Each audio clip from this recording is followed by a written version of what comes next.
Παιδιά, σήμερα θα κάνουμε ένα πολύ γαμάτο βίντεο. Θα κάνουμε ένα πείραμα.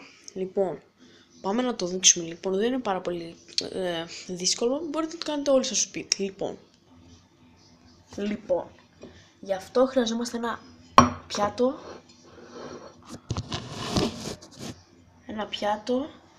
Ένα πιπέρι και νερό. Λοιπόν, γεμίζουμε το ποτήρι, το πιάτο με νερό, ως εδώ.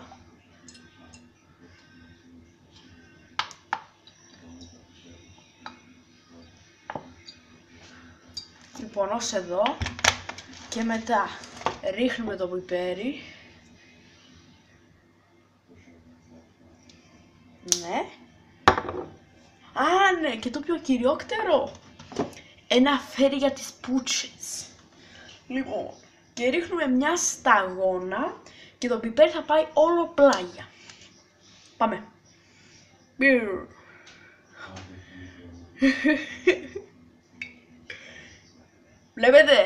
Βλέπετε πως άνοιξε. Λες και είναι δηλαδή σαν αστέρι. Καταλαβαίνετε. Εντάξει.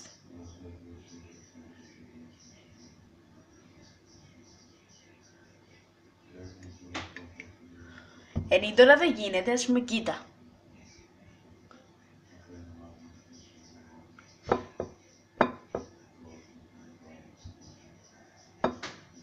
Καταλαβαίνεις ρε Κούστη πως γίνεται. Λοιπόν, αυτό τα παιδιά σας άρεσε στα αρχίδια μου, δεν μ' αρέσει. Εμένα δεν μ' άρεσε καθόλου, γιατί είναι για το μούτσο.